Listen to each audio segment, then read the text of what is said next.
여러분 안녕하십니까. 누리 PD 김진입니다. 지금 지지율 동향이 국민의힘 쪽에서는 우상향 계속해서 올라가고 있습니다. 너무도 지금 바람직한 희망적인 현상인데요. 반면에 더불어민주당은 박스 속에 딱 갇혀 있거나 다소 떨어지고 있는 상황입니다. 그래서 여론조사 기관이 여러 곳이 있다 보니까요. 모든 게 똑같지는 않지만 추세를 이제 읽을 수가 있는 거죠. 국민의힘은 좌우지간 올라가고 있다. 민주당은 갇혀 있다. 이걸로 지금 나타나는데요. 지금은 여러 가지 여론조사 이제 결과를 이렇게 객관적으로 보더라도 이거는 확실히 국민의힘의 지금 굉장히 이제 희소식이다. 이제 이래 볼 수 있겠죠. 총선 전망을 굉장히 이제 밝게 가져갈 수 있는 굉장한 지표입니다. 그래서 저는 이것을 윤한 슈퍼 상거리로 이렇게 명명을 했는데요. 일단은 한동훈 효과가 이제 이렇게 폭발하면서 이런 게 모든 전방위적으로 그 효과가 지금 퍼지고 있습니다. 나비 효과라 그러죠. 좋은 선순환 효과가 계속해서 이런 식으로 국민의힘을 향해서 총선 앞두고 여러 가지 정치 지형을 호조건으로 이렇게 만들고 있는 거죠. 그런데 여론조사 기관에 따라서는 편차가 좀 생깁니다. 이게 이제 여론조사 기관마다 다른 차이를 전문 용어로 하우스 이펙트라 그럽니다. 그래서 어느 여론조사를 신뢰할 것이냐 이걸 놓고 이제 사람들이 이제 의견이 좀 갈리는데 그래서요 전체 여론조사의 평균값이 가장 중요하죠. 보통 평균값을 낼 때는 차이가 가장 심한 위에 거 버리고 가장 또 심한 제일 밑에 있는 거 버리고요. 가운데 거를 모아서 이렇게 평균을 내면은 거의 정답이다라고 이제 말할 수가 있어요. 역대 선거에서 대부분 그 범위 안에서 다 결과가 나왔습니다. 자, 지금요, 자, 일각에서는 오늘 발표된 그 리얼미터 여론조사 결과 있지 않습니까? 제가 아침에 일찍 방송을 했을 때 이런 댓글이 달렸었어요. 안녕하세요. 리얼미터 여론조사 결과 내일 나오는데 오늘 나왔네요. 민주당 40, 국힘 39, 골든크로스가 아니래요. 제가 국민의힘이 골든크로스를 이뤘다. 여론조사에서 추월했다라고 했더니 이제 이런 댓글이 달린 거죠. 40이나 39나 거기서 거기입니다만 아무튼 민주당이 더 높습니다. 빨리 알아봐 주세요 하고 제가 답을 그때 하나 달아드렸는데요. 골든크로스 맞습니다. 리얼미터만 그렇게 나오고요. 다른 대부분의 여론조사는 이미 국민의힘이 상당히 앞선 게 많이 있습니다. 가장 그 신뢰 가는 여론조사가 MBS 여론조사고요. 다른 하나는 갤럽이 되겠죠. 그 여론조사에서 벌써 6%, 7% 뭐 이렇게 5% 이상 차이를 내고 있습니다. 특히나 국민의힘에 다소 우호적이라기보다는 국민의힘 여론조사가 좀 잘 나오는 공정 같은 데서 하게 되면 10% 이렇게 차이 나요. 그 대신 이제 꽃 이런 데서 그 김어준이 이제 그 오너로 있다고 알려져 있는 꽃 같은 데서 여론조사를 하게 되면은 더불어민주당이 이길 수도 있습니다. 뭐 붙어 있거나 이겼거나 그렇게 나옵니다. 그런데 여기 리얼미터 같은 것도 말이죠. 그동안 국민의힘이 계속해서 여론조사 지지율이 낮게 나왔습니다. 여기는. 이상하게 리얼미터만 차이가 컸어요. 더불어민주당이 훨씬 높게 나왔죠. 예전에. 그런데 그것이 지금 최근에 와서는 40대 39로 완전 붙어버린 거죠. 그러니까 국민의힘 자체가요. 리얼미터 경우에도 국민의힘은 계속해서 올라오고 있었고 더불어민주당은 횡보를 하는 겁니다. 지금. 그러니까 내려가거나 횡보예요. 그러니까 다음 주쯤이면은 이게 이제 드디어 이 리얼미터에서도 골든크로스가 일어날 것이다. 뭐 이렇게 보는 거죠. 자, 리얼미터 거기는요. 그 예전에 그걸 보면은 한 달 전, 두 달 전 뭐 그 때를 보면은 10% 정도 차이가 나는 그런 상태였습니다. 그래서 그 당시에도 리얼미터 저건 못 믿어 이런 말이 많았었죠. 그렇지만 리얼미터는 나름의 어떤 기준이 있습니다. 거기에 넣고 돌리는 거죠. 어떤 표본을 갖고 있어요, 저들이. 근데 거기에서도 지금 이게 역전 현상이 지금 일어나기 지금 눈앞에 와 있다 이런 거죠. 추세로 보면 다음 여론조사에서 리얼미터도 뒤집힐 것 같다라고 하는 거죠. 바로 이겁니다. 자, 정당 지지도 오늘 이제 발표가 됐는데요. 민주당이 지난주에 41.8에서 40.2로 떨어졌고요. 리얼미터 기준입니다. 국민의힘은 40.9에서 39.1로 떨어진 것으로 나와 있습니다만 두 당의 지지율 차이는 거의 없는 거로 나옵니다. 개혁신당이 6.3으로 나왔네요. 자, 이런 게 있는가 하면요. 이것만 보고 아직 국민의힘이 더불어민주당을 이기지 못했다라고 주장하는 것은 그건 넌센스고요. 다른 더 중요한 여론조사에서는 이미 국민의힘이 민주당을 이긴 것으로 나오고 한동훈 위원장의 직무 지지도에서 잘한다 못한다 지지도에서요. 이재명을 압도하고 있습니다. 한동훈 위원장은 50%대, 이재명은 30%대로 나와요. 거의 15% 이상 차이가 나더라고요. 그걸 보더라도 지금 한동훈 신드롬, 한동훈 현상이 정말 폭발적으로 일어나고 있다는 것을 알 수가 있고요. 특히나 여기 리얼미터 하나만 보더라도 이 지나간 추세를 보면요. 민주당은 높았습니다. 계속. 제일 높을 때가 50%가 넘었던 적이 있어요. 정당 지지도를 보면은 10월 그 무렵에는 민주당이 50.7 나왔습니다. 그러니까 그 당시 강서구청장 선거할 때 굉장히 국민의힘이 어려웠던 거죠. 그러니까 18%인가 17%인가 그렇게 차이가 났다. 이제 이렇게 볼 수가 있고요. 비교적 민주당은 47.6에서 44.7까지 오기까지 45를 기준으로 그 밑으로는 잘 안 내려왔어요. 그렇지만 비교적 이렇게 횡보를 쭉 했다라고 볼 수가 있는 거죠. 횡보를.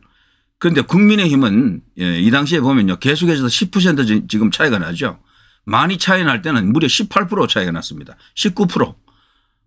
이런 식으로 많이 차이를 낸 게 이 리얼미터예요. 그 당시에 다른 여론조사 기관은 이렇게까지 차이를 안 냈거든요. 한 자릿수 차이를 이렇게 뽑았는데 여기 리얼미터만큼은 기이하게도 국민의힘은 이렇게 낮게 나왔습니다. 때문에 이런 여론조사가 드디어 붙어버린 거죠. 지금 40대 40 똑같은 겁니다. 지금 40이나 39나 뭐 그게 그거 아닙니까? 그러니까 리얼미터 상에서도 지금 국민의힘은 올라가고 있고 민주당은 오히려 떨어지고 있는 거죠. 지금 나와 있는 이 여론조사를 보더라도 국민의힘은 40쯤 됐잖아요. 그런데 민주당은 이 45 가까이서 놀다가 40으로 떨어지는 것으로 나옵니다. 그리고 리얼미터에서도 민주당은 지금 떨어지고 있고 국민의힘은 꾸준히 올라온 겁니다. 특히나 여기 이제 꾸준히 올라온 결정적인 계기가 한동훈 현상이에요. 여기는 제가 여기 나타나 있지 않는데 한동훈 위원장이 비상대책위원장이 된 지 이제 한 달 남짓 됩니다. 이제 그때부터 지지율이 꿈틀거리면서 조금씩 올라왔어요. 계속. 그러면서 설 전에 이제 여기서 다른 여론조사 기관에서도 이제 그 결과가 나왔습니다만 5%, 6%, 7%, 8% 그냥 폭발해 버렸죠. 대통령 지지율도 그냥 수직 상승, 국민의힘 지지율도 수직 상승, 한동훈 위원장에 대한 지지율도 수직 상승 이렇게 된 거죠. 그리고 다음 선거에서 어느 당을 찍을 것입니까? 이 여론조사가 지금 아주 중요한데 거기서도 드디어 역전을 이룬 그런 여론조사 결과가 수두룩했습니다. 여러 개 나왔어요. 설 전의 여론조사에서도 설 직전의 여론조사에서도 국민의힘이 완성했고요. 설 후에 나온 여론조사에서도 국민의힘이 완성하고 있습니다. 더 차이가 벌어졌어요. 오히려. 그래서 이대로 가게 되면 이 추세를 더불어민주당이 용 빼는 수가 없는 한 뒤집지 못한다라고 하는 게 전문가들의 이제 판단인데 원래 지지율이요. 지고 있던 세력이 이걸 뒤집으면요. 잘 안 무너져요. 이게. 이걸 오랫동안 국민의힘이 지고 있었거든요. 지지율이 거의 1년 가까이 졌어요. 사실 지지율 대결에서. 지방선거 끝나고 나서 한두 달 뒤부터 그때부터 지지율이 꺾였어요. 국민의힘이. 계속해서 낮은 상태로 대통령 지지율도 꺾였고 국민의힘 지지율도 꺾였었죠. 그런 식으로 계속해서 민주당보다는 한 10% 낮는 적어도 7, 8% 지는 상태로 계속 왔죠. 1년 가까이 왔습니다. 그게 드디어 이게 뒤집어진 거예요. 그러니까 오랫동안 끌고 오다가 뒤집었기 때문에 역전을 했기 때문에 이런 것은 잘 안 바뀝니다. 이대로 그냥 쭉 선거 때까지 갈 가능성이 크다라고 보는 거죠. 골이 깊으면 산이 높으면 골도 깊다 이런 말이 있지 않습니까? 이것도 마찬가지예요. 낮은 상태로 오래 왔기 때문에 가면 이게 오래 갑니다. 이제 그렇게 보면 굉장히 희망적인 관측을 할 수 있겠죠. 그래서 지금 우려하는 그런 어떤 전망도 일부 없잖아 있지만 여야를 지금 보면은요. 여당은 지금 원래 우려했던 그런 현상들이 나타나지 않고 좋은 점들이 많이 나타나고 있어요. 한동훈 효과이기도 하고 지지율이 올라왔기 때문에 다른 모든 자본들이 가라앉았습니다. 그리고 원래 예상되었던 그런 어떤 분란도 일어나지 않고 있고 그 대신에 야권은 지금 난리가 났습니다. 지금 공천 때문에 당 자체가 지금 흔들거리기 시작했잖아요.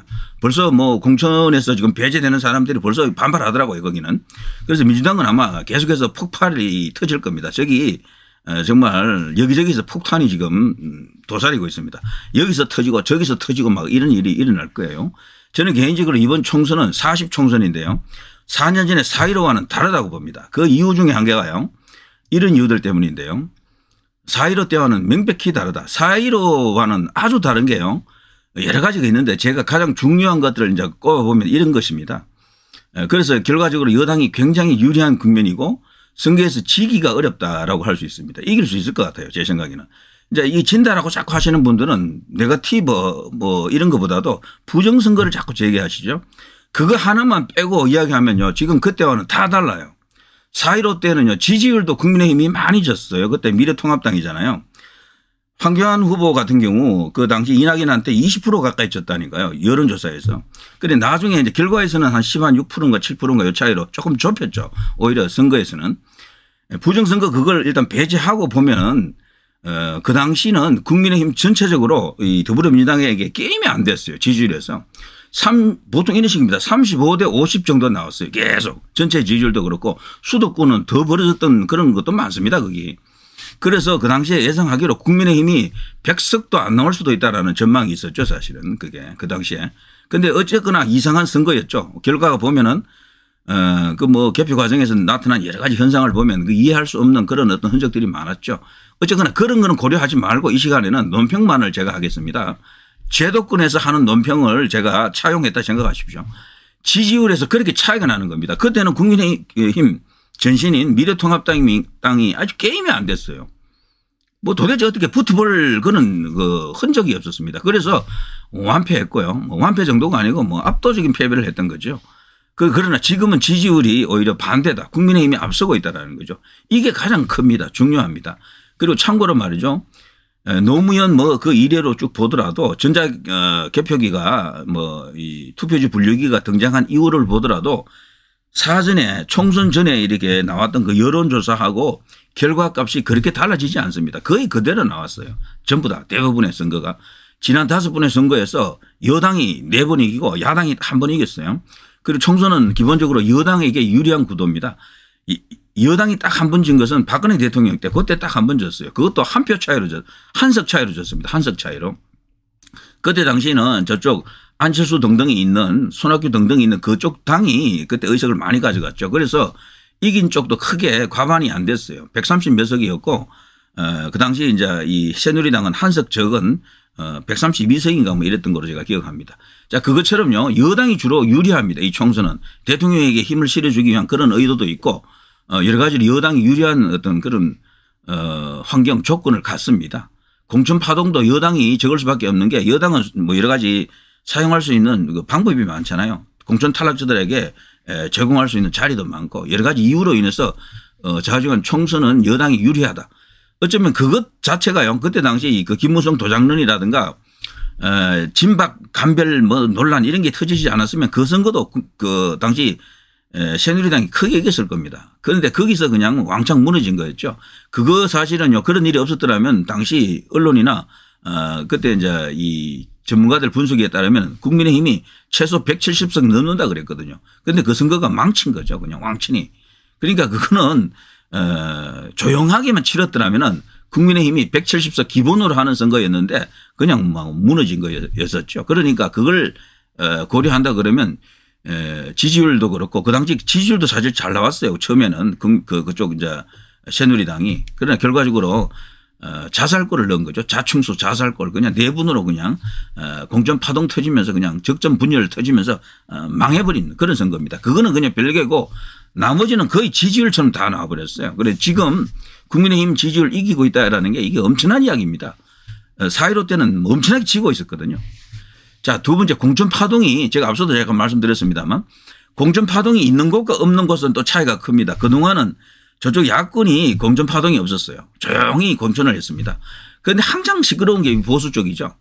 그걸로 말이죠. 20석 30석이 왔다 갔다 합니다. 공천 파동 그것 때문에. 중립청에서 그거 강제 싫어하거든요. 공천 파동. 서로 간에 물고 뜯고 핥히고 하는 거 싫어한다고요. 시끄러운 거. 그런데 지금 국민의힘은 의외로 조용하지 않습니까? 부울경에서 사실 거기도 여러 가지 지뢰밭이 많았는데 해결이 착 되고 있지 않습니까?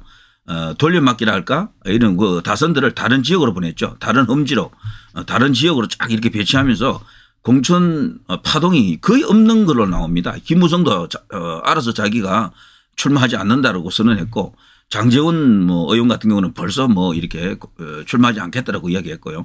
부울경은 완전히 이제 해결되는 그런 이제 구도로 가고 있고요. 이제 남은 것은 이제 이 대구 경북 정도인데요. 여기도 저는 잘 될 것으로 봅니다. 그래서 지금 공천 파동 없이 치룰 수 있는 정말 간만에 이 얼마만입니까? 이걸로 플러스 20석 내지 30석 더 한다니까요. 이렇게 되면 또 이길 수 있는 조건 하나가 또 만들어지죠. 이건 4.15 때는 시끄러웠잖아요. 그때는 공정파동이 있었거든요. 그때도. 그러니까 4.15 때와 다른 점들을 제가 이야기하는 겁니다. 지지율에서 일단 다르고 가장 중요한 게 이겁니다. 지지율 다른 거. 그다음에 공정파동이 있고 없고 이 차이가 있고요. 그리고 또 바뀐 여야 이것도 제가 설명을 했는데요. 그때는 야당이었고 4.15 때는 지금은 여당입니다. 여당은 힘이 있고 어떤 칼을 갖고 있는 수단이 있어요. 그리고 한동훈 위원장이 벌써 그 선거에 대해서 이야기를 조금 하고 있잖아요. 투표 관리관 이야기도 하고 있고 깨끗한 선거를 치러야 된다라는 그런 의미의 발언을 한마디씩 툭툭 던지고 있는 게 이게 또 심상치 않은 겁니다. 지금은 우리가 힘을 가진 여당이다. 검찰도 있다. 경찰도 있다. 이걸 저 선관위가 모를 리가 없습니다. 그리고 이번에 윤석열 대통령이나 한동훈 위원장이 지려고 하겠어요? 그래 상식적으로 생각해도 지려고 하는 것은 말이 안 됩니다. 선관위가 설사 그런 집단이라 하더라도 저는 이번에는 쉽게 못한다고 하다가는 죽습니다. 저는 그렇게 생각합니다. 왜냐하면 지지율하고 이런 것들이 이미 나타나 있기 때문에 그걸 뒤집지를 못해요. 역대 선거에서 이 지지율을 그렇게 뒤집은 선거가 한 번도 없다니까요. 그렇게 그대로 나타났습니다. 그래서 선관위에서 설사 뭐 그런 자들이 있다 손 치더라도 뒤집으려고 하다가는 정말 그때는 난리가 나는 거죠. 충분히 그것을 감당할 수 있는 권력이 지금 자리 잡고 있습니다. 특히나 지금의 대통령하고 여기 비상대책위원장은 검사 출신입니다. 그리고 정치를 했던 사람이 아니고 바로 검찰에서 바로 이제 이쪽으로 넘어온 사람들이기 때문에요. 날이 지금 서 있습니다. 무딘 칼이 아니에요. 정말 섣부른 짓 하다가는 이번에 박살난다라고 저는 봅니다. 그리고 언론 환경이 또 중요합니다. 4.15 때는 언론 환경 자체가 국민의힘에는 그 당시에 미래통합당에 우호적이지 않았어요. 미래통합당 자체가 인기가 없었습니다. 조중동도 뭐 그닥 뭐 이렇게 기대하지 않았던 선거였고요. 그런데 지금은 다릅니다. 지금 제가 볼 때는 조중동이 적어도 굳이 따지자면요. 좌파 편이 아니에요. 이번에는 확실히 이제 국민을 대표하는 어떤 그런 어떤 정당으로서 국민의힘을 이렇게 밀어준다라는 게 나타나고 있는 거죠. 그래서 언론 환경 자체도 4.15 때와는 다르다. 그리고 한동훈 위원장에 대한 기대감이 굉장히 크고요. 지금 원래는 중앙이나 동아 같은 데 이런 곳은요. 다른 색깔을 좀 갖고 있었죠. 그런데 한동훈 위원장이 지지율이 계속 올라오는 걸 보고 한동훈 효과가 이렇게 커지는 것을 보고요. 그들도 한동훈 위원장을 비판을 거의 안 해요. 특징적으로 윤 대통령은 비판하더라도 조중동 기사를 저는 매일 이렇게 체크를 하는데요. 한동훈 위원장을 그들이 안 까요. 절대로 안 갑니다. 그것은 달리 말하면은 이번 총선 구도 자체가 한동훈 위원장 중심의 선거가 되고 있다. 한동훈이 살면 다 산다. 결국 이번 선거는 국민의힘이 이길 수도 있다라는 것을 그들이 벌써 캐치한 겁니다. 그래서 언론 자체도 거기에 지금 힘을 실어주고 있는 거죠. 4.15 때는 다릅니다. 황교안 당시 대표는 그렇게 집중적으로 그 백업 받지 못했어요. 당시 인기가 좀 없었다라고도 볼 수도 있고 하여튼 그런 상황입니다. 그때와 지금은 다릅니다. 이것 자체도 크게 다른 거예요. 언론 환경이 바뀌었다라는 게 너무도 큰 차이입니다. 이준석이가 또 나가버렸기 때문에 더더욱 지금 이준석에 대해서 처음에는 조정동이 많이 밀어줬잖아요. 그런데 이제는 안 밀어줘요. 왜 그런가 하면 당을 뛰쳐나가버렸기 때문에. 그리고 국민의힘을 밀어주는 거야 이들이 지금은. 그래서 언론 환경도 다르기 때문에 그때와는 많은 차이가 있다 이렇게 말할 수가 있고요. 그리고 선거 프레임과 구도 자체도 그렇습니다. 지금은 저들이 원하는 정권 심판론 같은 게 되지 않고 오히려 그 반대가 됐어요. 이재명이 사법 리스크가 크다 보니까 이재명 심판론, 야당 심판론, 거야 심판론, 사사건건 국정 발목 잡는 저런 양아치 정당을 심판하겠다라는 이런 흐름도 있고 그리고 중요한 것은 이 구도가 말이죠. 차기 주자로서 현재 1위, 2위 서로 선두를 다투는 한동훈과 이재명의 대결 이런 구도도 되고요. 미리 보는 대선 1라운드 아닙니까? 그리고 또 양당의 대표고요. 하나는 이제 한쪽은 정당 대표고 한쪽은 비상대책위원장이지만 같은 격 아닙니까? 이 둘의 또 대결이 되는 거고요. 한쪽은 범죄자, 범죄 혐의자, 당군 이래 최대 그냥 범죄 혐의자처럼 보이는 인물이고 한쪽은 조선제일검, 검사 대 범죄자 이런 구도도 만들어지고 기가 막힌 겁니다. 이 선거 프레임이나 구도 자체도요. 국민의힘에 유리한데요. 4.15 때에는 유리하지가 않았어요. 그 당시 미래통합당이 할 수 있는 게 아무것도 없었어. 그냥 각 개인이 자기 개인의 그 역량으로 개인기로 그냥 싸울 수 있는 것 외에는 할 수 있는 게 없었습니다. 당 차원에서 뭐 내세울 게 없었어요. 당시 제가 기억하건대는 황교안 당시 대표는 그 뭐 여기 그 소독통 하나 쥐고요. 자기 선거 그 종로 있지 않습니까? 곳곳을 돌아다니면서 소독약 뿌리는 거 외에는 한 게 없어요. 제가 볼 때. 그 정도로 무력했습니다. 할 수 있는 게 없었다니까.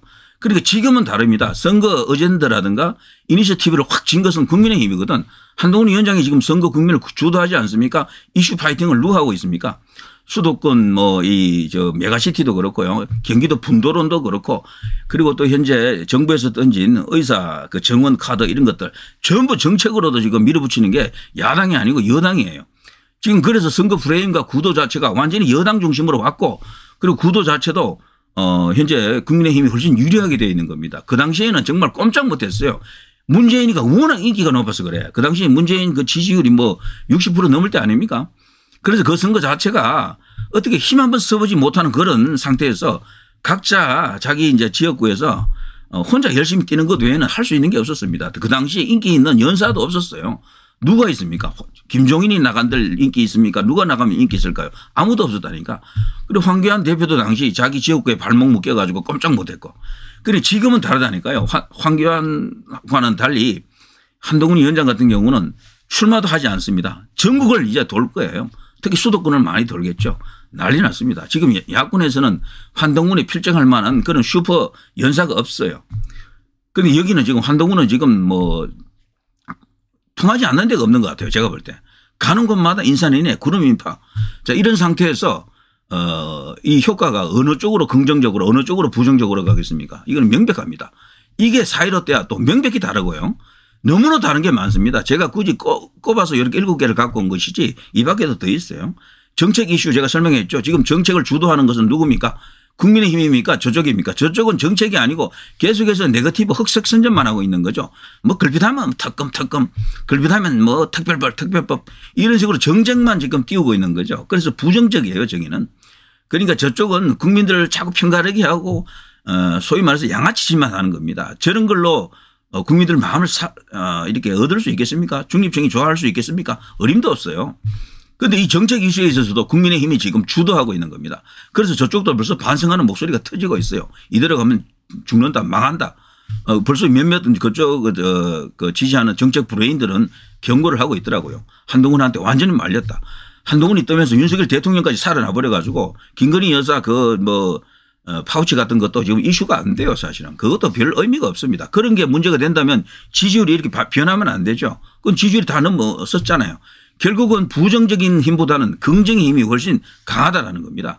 이 네거티브를 이 포지티브로 지금 제압한 것이 바로 현재의 상황이다. 지지율은요, 네거티브에서 나오지 않아요. 네거티브는 상대 지지율을 깎을 수는 있는데 자기 지지율을 올리지는 못해요, 그걸로는. 자기 지지율을 올리는 가장 좋은 방법은 정책이나 뭐든 이미지가 되었든 뭐가 되었든 네거티브보다는 포지티브가 훨씬 힘이 셉니다. 지금 야권은 포지티브가 하나도 없어요. 뭔가 민주당하고 하게 되면 뭔가 나라가 좋아지겠다.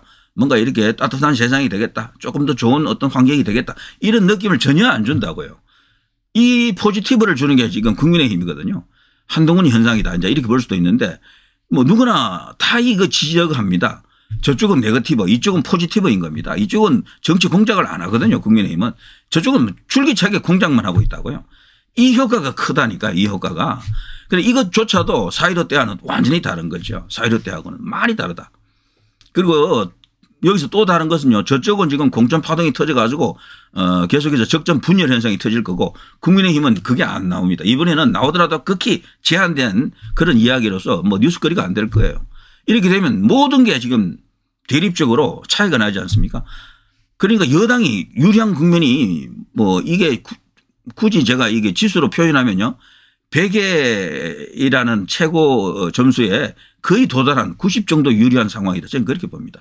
딱 하나 마음에 걸리는 거는 4.15 때는 부정선거 이슈가 크니까 그것만 어느 정도 이렇게 견제하면 완성할 수 있는 그런 구도다. 그런 상황이다라고 말할 수밖에 없습니다. 지금 저뿐 아니고요. 제가 대충 한번 우파 혹은 보수 유튜버들 썸네일을 한번 쭉 내용은 저건 잘 안 봅니다. 저는 다른 사람 방송 안 봐요 절대로. 그런데 쭉 이렇게 한번 썸네일 구경을 한번 쭉 해봤더니 전부 이긴다 쪽이 많더라고요. 예, 벌써 그 사람들도 이제 아는 거고 눈치를 챈 거죠.